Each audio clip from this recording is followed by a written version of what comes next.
Hi everyone, today in Integrated Math 1, we're going to go over Chapter 6, Lesson 3. Here are the objectives. Make sure you write them down in your notes. Alright, so let's go over the steps for solving by elimination. Step 1. We want to write the system so like terms with the same or opposite coefficients are aligned. Then step 2. We want to add or subtract the equations, eliminating one variable, then solve the equation. Step 3, we want to substitute the value from step 2 into one of the other equations and solve for the other variable. And write the solution as an ordered pair. Remember when I'm talking about ordered pairs?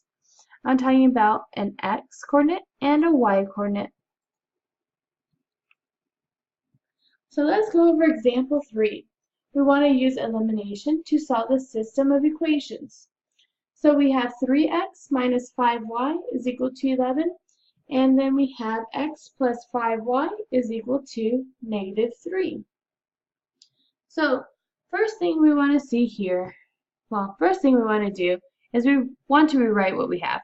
So we have 3x minus 5y, which is equal to 11. Then I also have 5 plus 5y, which is equal to negative 3.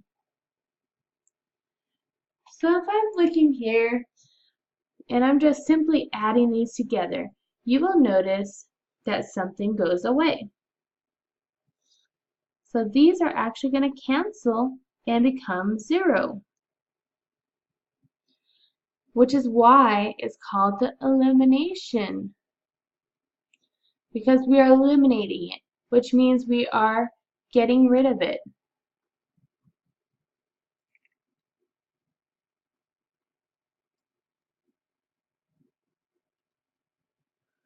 So those are gone.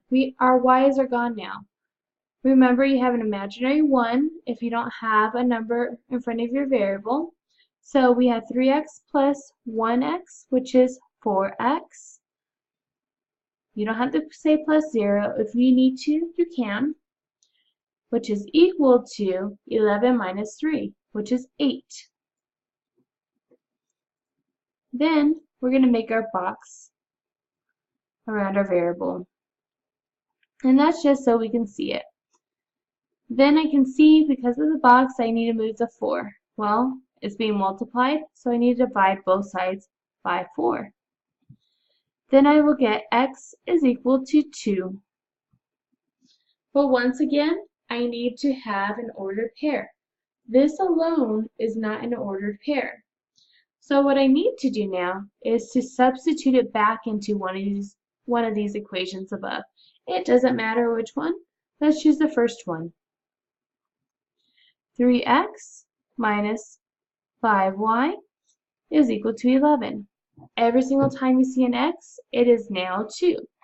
So 3 times 2 minus 5y is equal to 11.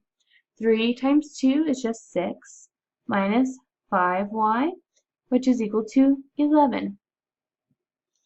Now let's go ahead and box our variable.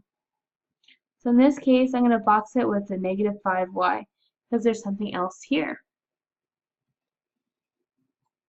Minus 6 to both sides. So I have negative 5y, which is equal to 5. I'm going to make my box a little smaller. Now it's just boxing the y, which now I can see I need to get rid of the negative 5. Divide negative 5 to both sides. I have y is equal to negative 1. Now let's put them together as an ordered pair. Ordered pairs, once again, are x and y together. So we have 2 for x, and we have negative 1 for y. And there is our solution.